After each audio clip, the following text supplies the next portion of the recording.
best intel broker in the world! After your boss, of course. Wow. Really?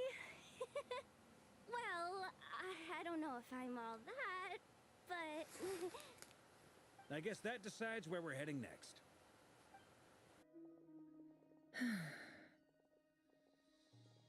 What's up, boss? Aren't we gonna head out? Tell me, Yehoda, when did the curatorium start giving out intel for free?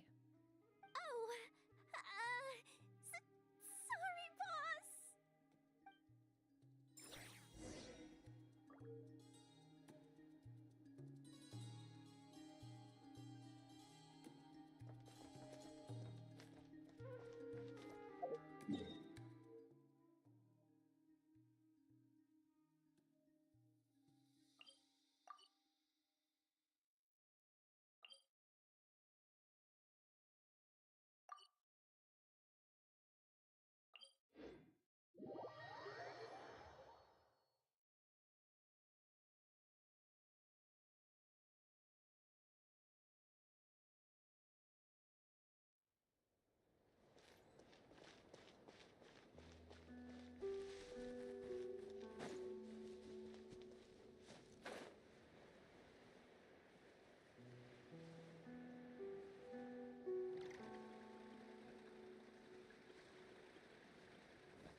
Wow, what do you know? Yehoda was right on the money. This phantom really is your spaceship. But that's so weird. Why would it show up here? Is it some kind of projection? Or a ghost? Like, maybe it no longer exists, but somehow it left an afterimage? Ah, you're already here. Miss Lauma, what a surprise. I thought you were busy with festival preparations. I was, until one of our people informed me that a strange sight had appeared at Star Sand Shoal. No one's ever seen something quite like this before. I thought I should see it for myself. Same here. Oh, so we heard that these things appear around the festival period. Unfortunately not. We have very limited information about them, since they can't be interacted with. And no human phantoms have ever made an appearance before now. The most we've been able to deduce is that these sightings appear to be connected to the increase in Kuvaki energy around this time. Yeah, seems like that's all we can do. This is all so confusing. Allow me to lend you a hand.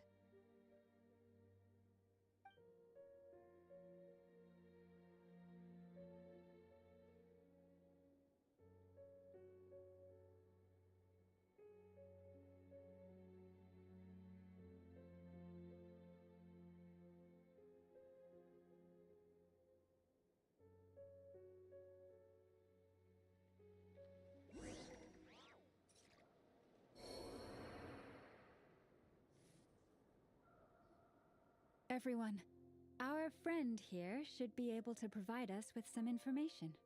Is that a phantom rhymehorn deer? I've heard about how the Frost Moon Scions live in harmony with the animals and can even communicate with them. That's coming in handy now, for sure. Okay. Yes, I understand. Then how about this?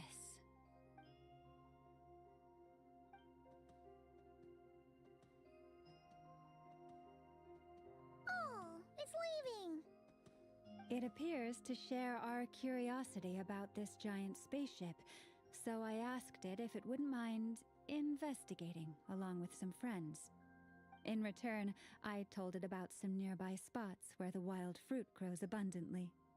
We may live in a different era from these phantoms, but I trust that the terrain, climate, and ecology here are more resistant to the effects of time than some things are. Let's give them a moment and hope for the best.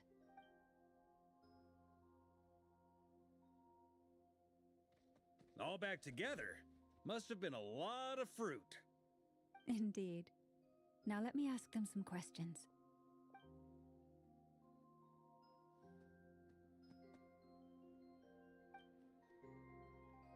It did find a lot of wild fruit, enough for them to feast for a long while. This puffin circled in the air several times, but didn't spot anything out of the ordinary. Certainly nothing to do with the spaceship. Huh. Well, it definitely makes sense to get a bird's eye view. Indeed. Other than that, I was also thinking that the world these phantoms see is also different from ours. Oh, I get what you mean. The wild fruit exists in both times and spaces, but there might also be things that only exist in that space-time, which we can't see. Good point. Great thinking, Lauma. Blunthorn rhinos can use kuvaki to shift great rocks, but this one says it couldn't get that ship to budge by even an inch. The sniffer mole tried too, but despite being a skilled digger, it could not get through. They say that the spaceship looks robust and undamaged. It seems completely impervious to any and all attacks. Whatever lies within is well defended from harm. So, just like us humans, there was nothing they could do about this spaceship either. Yes, still, they deserve our thanks. We are grateful for all your efforts, dear friends. Now go, and enjoy your feast. I've noticed some other human phantoms gathered nearby. Come on, let's go talk to them.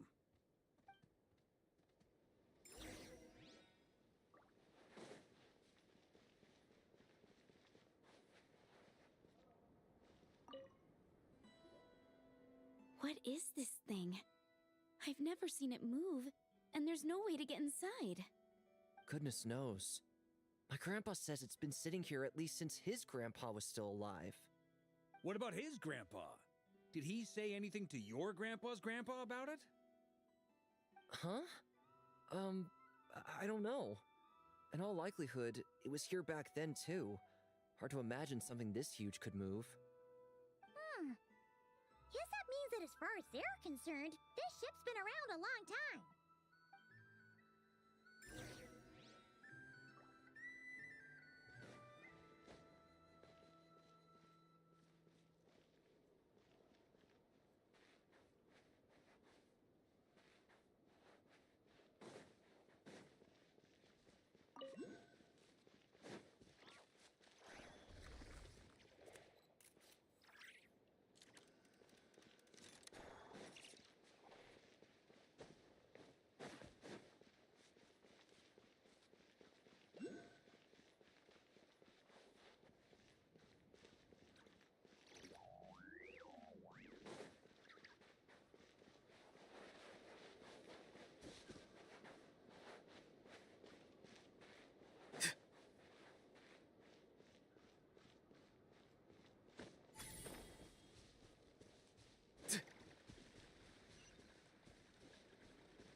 Come on, brothers. If we can get even a small chunk off of this thing, it's gotta be worth a fortune. Today is the day we strike it rich. Huh? You mean Paimon? Yes, brother, I shall join you. Let's make our fortune. We should go with them. What the? This thing is crazy tough. I can't even scratch it. What's it made of? Sorry, brother. Looks like we'll have to seek our fortunes elsewhere. Enjoying yourself? I was just seeing if I could influence this phantom's perception by playing. But nope, no dice.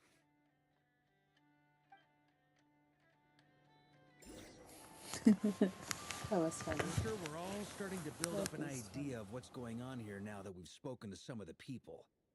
These phantoms are reenacting real historical events in Nodcry. It's almost like we're in some kind of interactive stage play. We can talk to the actors, but the plot is fixed, and we can't influence it. It makes sense. History is set in stone. The objective facts of the past cannot be changed. Paimon totally thought you were just goofing around earlier. But actually, you were doing some serious investigating. Of course I was. Anyway, at this point, I think we're forced to conclude that although the Phantom spaceship is right there in front of us, we aren't going to learn much about it from these people.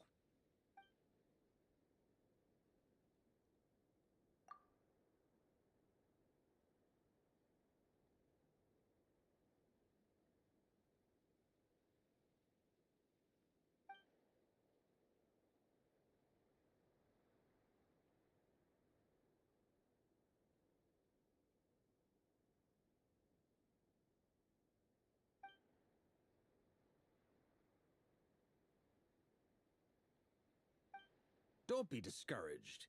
If nothing else, this is proof of the ship's existence. And think about it. So many people tried to hack their way inside, but no one could get the door open. It's made of very tough material. To me, that says that we'll either find the ship itself or the story behind it.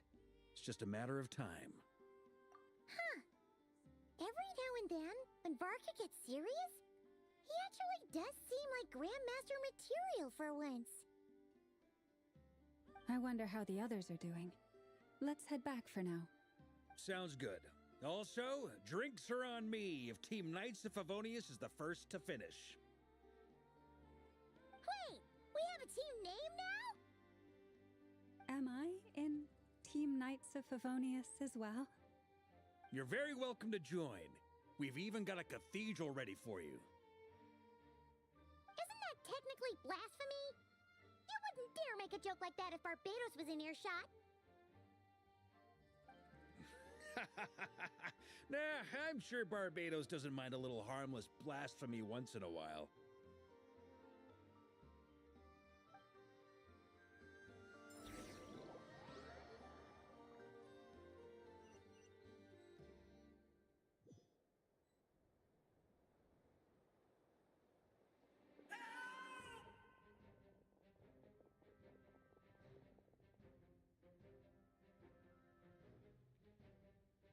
Oh, no!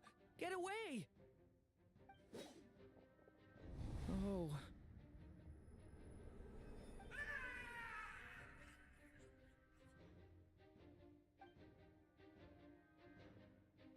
I know it's hard to stomach, Mr. Duran.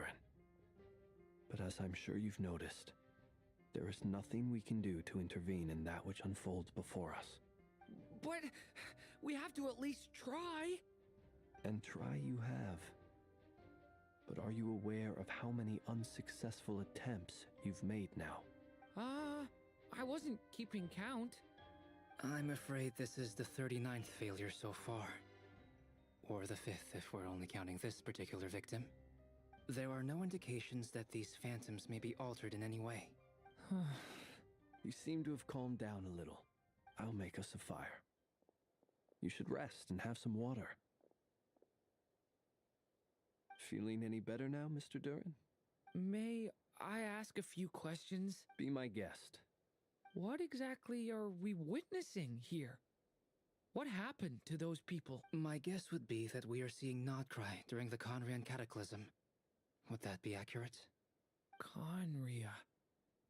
That is correct. As you know, once the Abyss senses even the tiniest crack, it floods in and spreads like wild. There was a time in the distant past when it permeated all of Nodcry, causing immeasurable harm. The people paid a terrible price to heal this land. Then, 500 years ago, the whole of Teyvat suffered an abyssal disaster. Once more, Nodcry was dealt a devastating blow. I see. In the face of the abyssal onslaught, all were like grains of sand tossed around by a tidal wave. The moment you witnessed is but one drop in a whole ocean of catastrophe. All right. I guess that answers my second question, too. I wanted to know why there's nothing I could do to help them, and that's because what we are seeing is history.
That would be my guess as well. As I understand it, history and fate are not all that dissimilar. The latter may be unseen to us, but both are immutable. Yes. Fate was determined long, long ago. I still have a couple of other questions for you, Mr. Flint's. You mentioned more than one abyssal disaster that has struck this land in the past.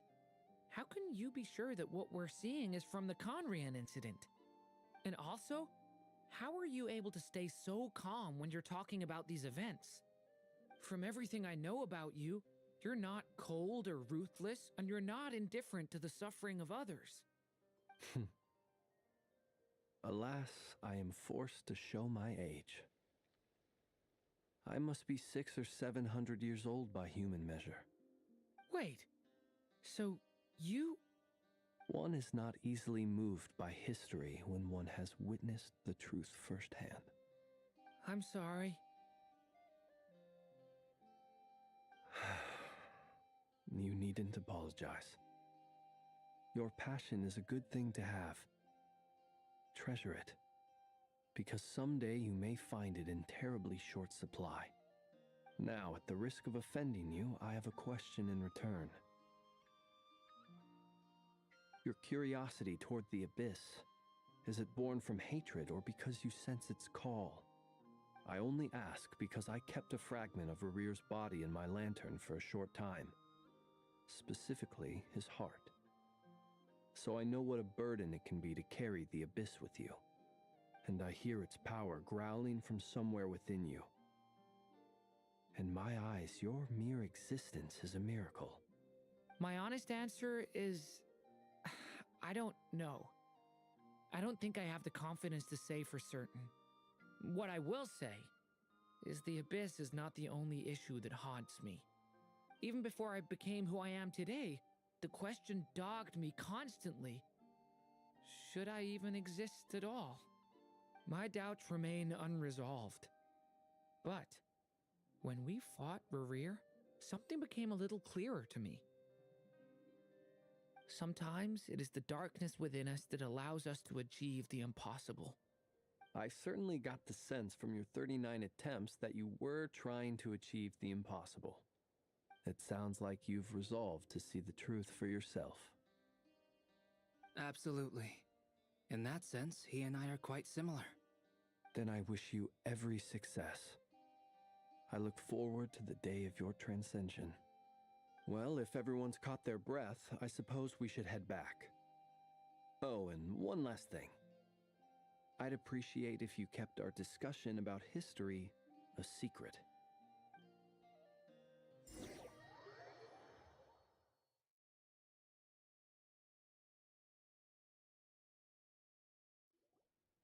Incredibly, our separate investigations led us all to the same conclusion. Hooray for consensus!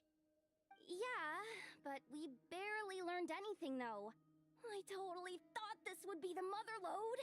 Talking with the ancients? I mean, come on! But nope. All we got was useless snippets of conversation. And all this stuff about moons and hyperopia. What a load of baloney. Seems like people back then had a few screws loose. I understand your frustration. We found the same issue. Each phantom only showed a very brief moment in time. There isn't much value to be found in these miscellaneous fragments of a civilization's history, no matter how glorious it may have been. If there's a silver lining, it's that these phantoms are harmless to the present reality. They shouldn't get in the way of the festivities. Paimon agrees.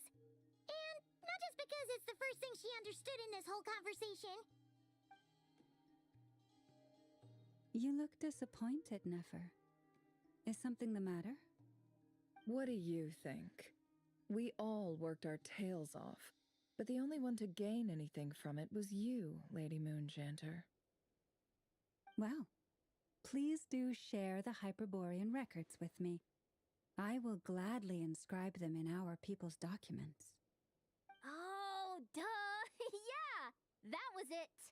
Hyperborea! Hyperborea.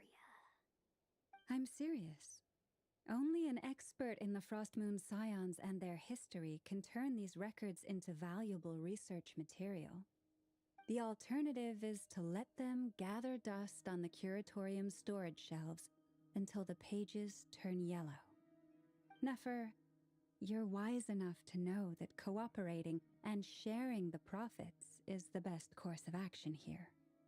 Well, that goes without saying. Sure, let's do that. Huh? But didn't you say we aren't supposed to give out intel for free? Sorry. Shutting up. Now is not a good time to push Nefer's buttons. Anyway, back to Moon Prayer Night. I'm thinking that we should prepare something a little special, aside from the usual decorations and so on. You mean a parting gift? Can't go wrong with food. Although, does food go bad on the moon? Perhaps a lantern would be a better choice. It might be dark up there. It could prove difficult to light a lantern on the moon. Magical stones might serve that purpose better. What about a clockwork mecha model from Fontaine? I've got a whole bunch at home. I use them for fighting practice in my free time.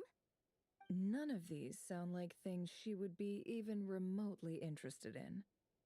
But we don't interact with her enough to know what she likes. Yeah.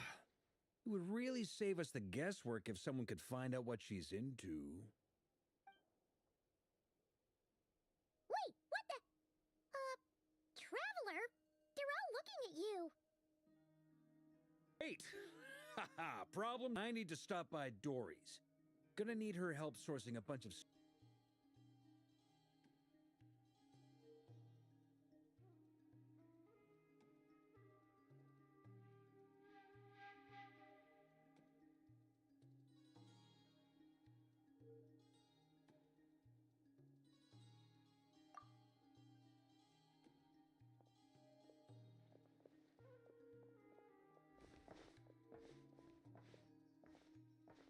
Is something the matter?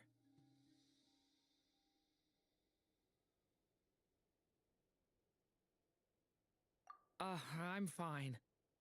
It's just... I'm still feeling a little rattled after witnessing the horrors of the Abyss. But it's okay. This is something I have to work through. I'll be all right. Thanks for your concern. Well, don't put too much pressure on yourself. If you ever feel like something's wrong, physically or mentally, we're here to talk.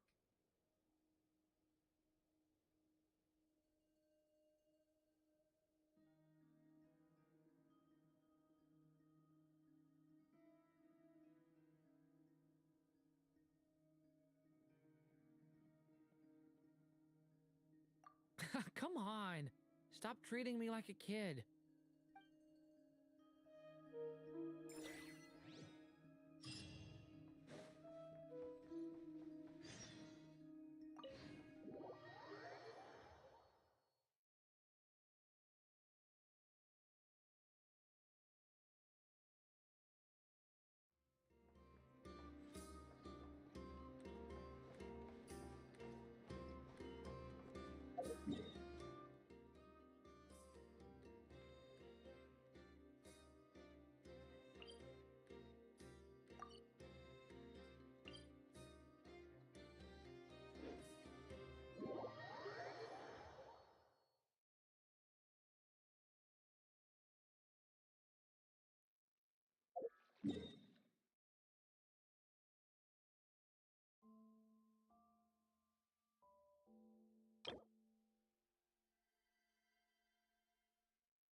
Kuhenki here last time too? Where did they all go? Walkies? For Kuhenki? You're not pets, you know. Oh, well. Looks like we just came at a bad time. Let's try again tomorrow. There's still a few days until Moon Prayer Night, so we're in no rush. Besides, she needs time to rest anyway.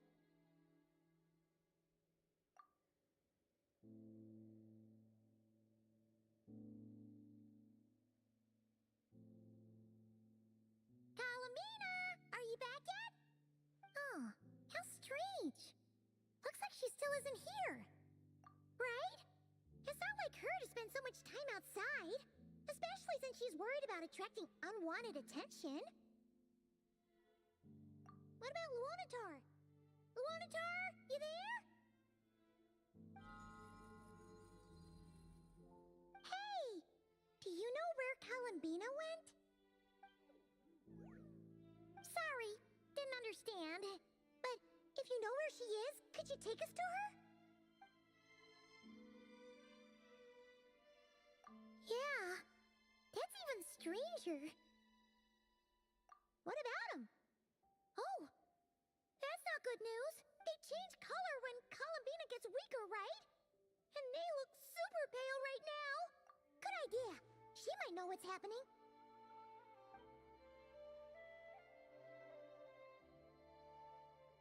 Llama!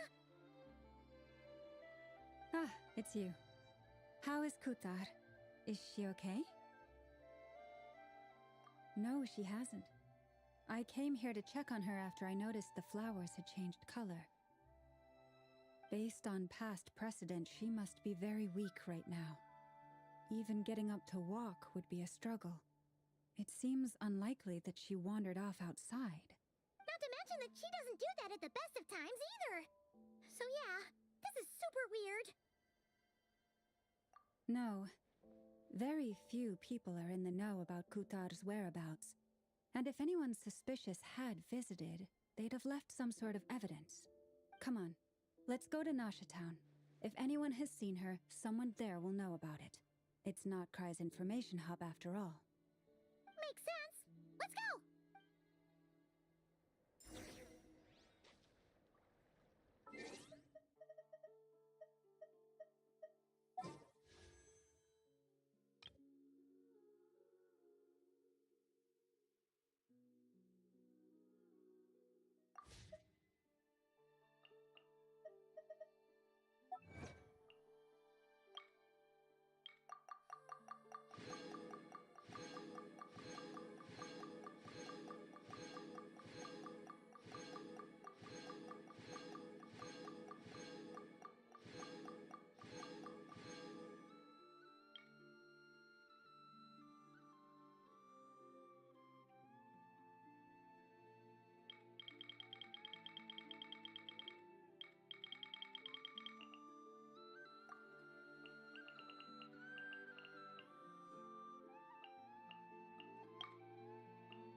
If I run, mud will get on my clothes. If I fly, the rain will make my cape too heavy. Better find somewhere to wait out the weather. Rise with the sun!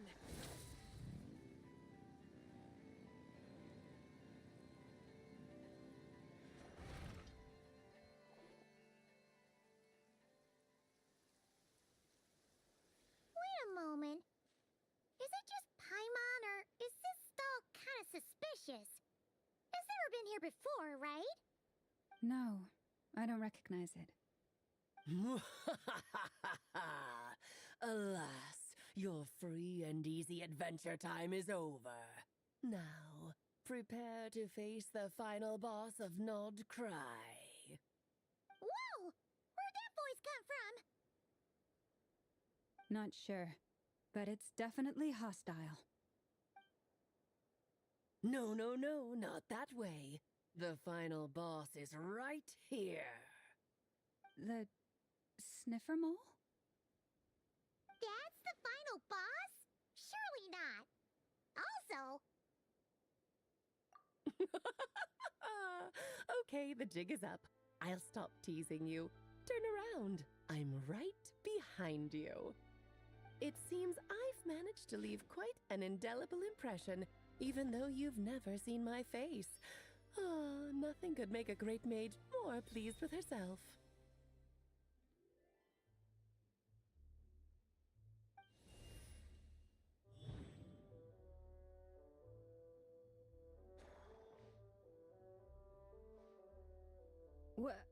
What is going on? I've heard that all the big shots in Teyvat have long, wordy titles that stun people speechless when they make their entrance. Unfortunately, none of them are affiliated with the Hexenzirkel, and we ourselves keep a very low profile. The notorious name-dropping doesn't quite work for us. Still, I, for one, think I'm really quite amazing. So that didn't stop me from coming up with a title anyway. Alice? It's really you this time? Not a lantern or a dodoco, but Alice in the flesh? Oh, that's right. So, what do you think? How does it feel to finally meet me? You look like... Oh, that's the first thing you thought. A little surprising, but that actually makes me very happy. Because that means that when Klee grows up, she'll be just as stunningly beautiful as her mother. So she's a friend of yours? Kind of. This is actually the first time we've seen her in person. I see. Madam Mage, that was, quite a powerful entrance. I certainly won't be forgetting it anytime soon. It's okay, Lauma, don't force it. Paimon will do the honors. This is Alice from the Hexenzirkel. She's a friend of ours. And of Arcus, too. That's right. She's a good person, just kinda unpredictable. Well, what is the human heart if not unpredictable? If we could not do as we please, how would we differ from machines? I am Lauma, Moon Chanter of the Frost Moon Scions. It is a pleasure to meet you. Oh, I know. Before you got here, I spent a good, 15 minutes getting up to speed on Nodcry's present situation. In other words, I've read the whole in the last episode part, so we can skip the pleasantries. Fair enough. Well, Miss Alice, I can already tell that you have quite a unique personality. He'll get used to it. Paimon sure is. So anyway, what are you doing in Nodcry, Alice? Oh, I thought I told you already. This time, I'm the final boss. And what a formidable foe I shall be. Powerful, confident, decisive, and good luck finding my weak spot. You will never succeed.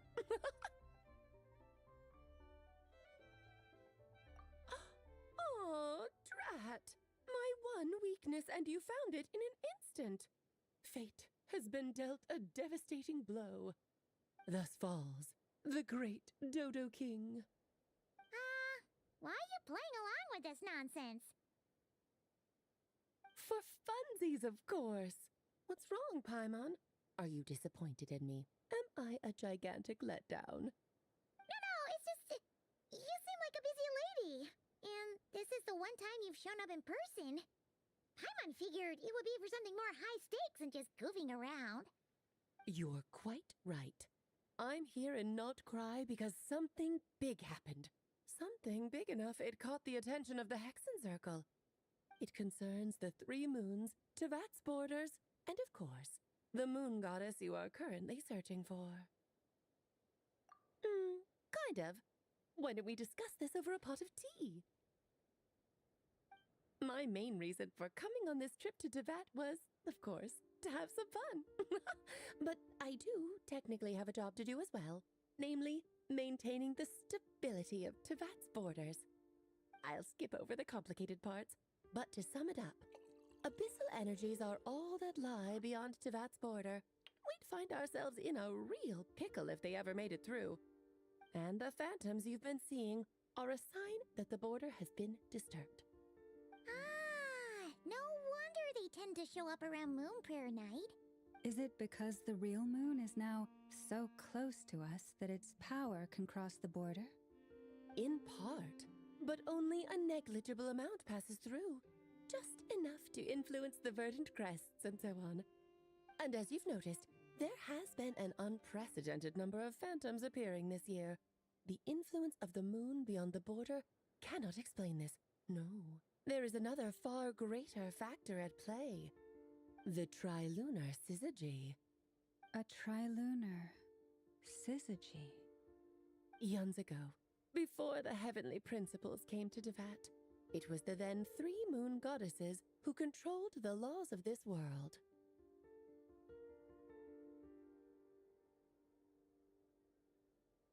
Oh, that's exactly it!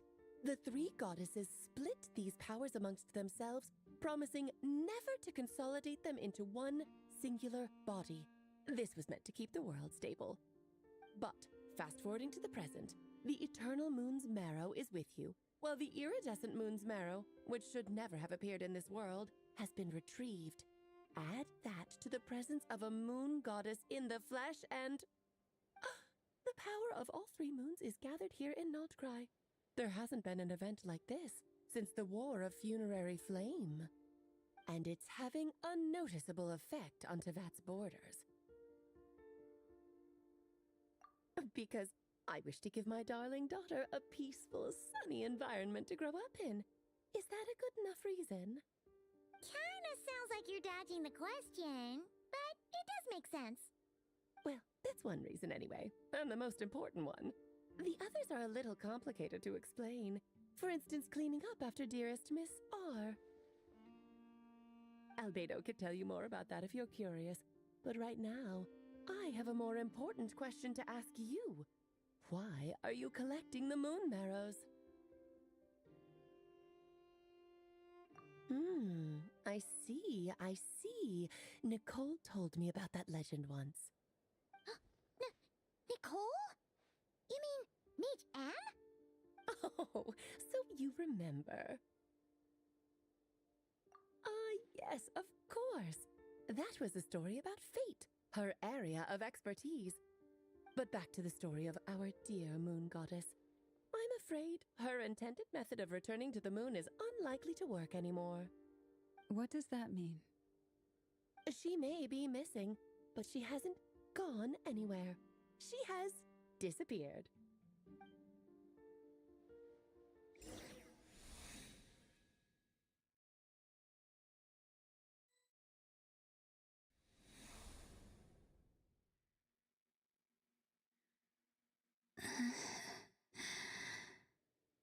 My body is so heavy. Wait, no. It's my mind that's heavy. My arms and legs are as light as a feather. What's happening to me? I feel drowsy, like I've been asleep for too long. Is it daytime or nighttime? Is the moon out? I think I'll go for a walk.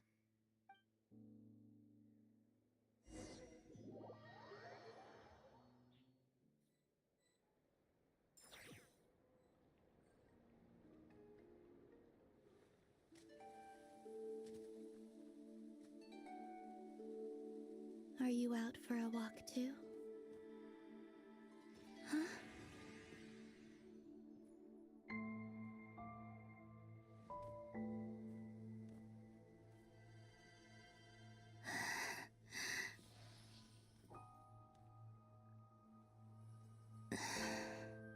The day has come at last.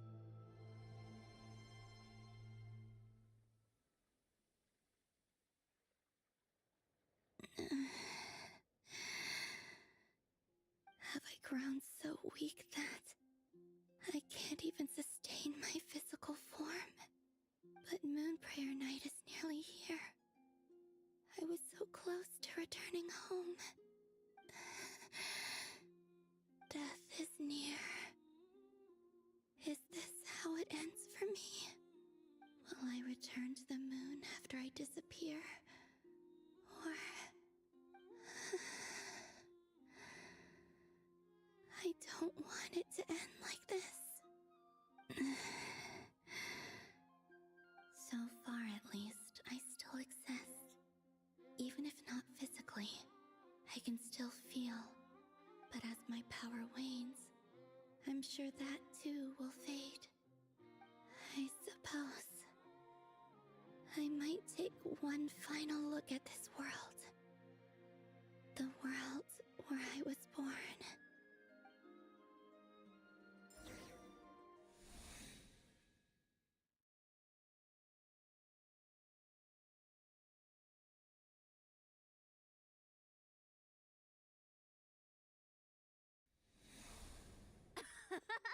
Come on, come on!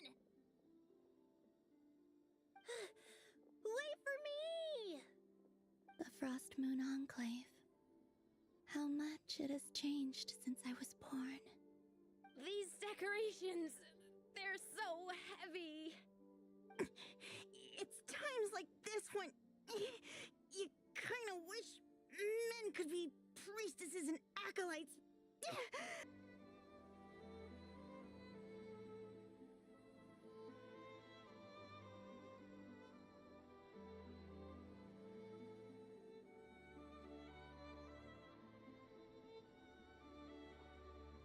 So just fill these balloons with air, right?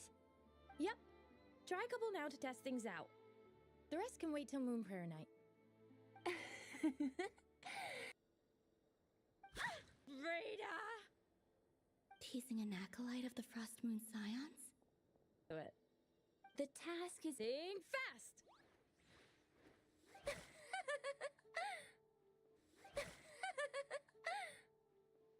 Is pumping a balloon full of water really so much fun?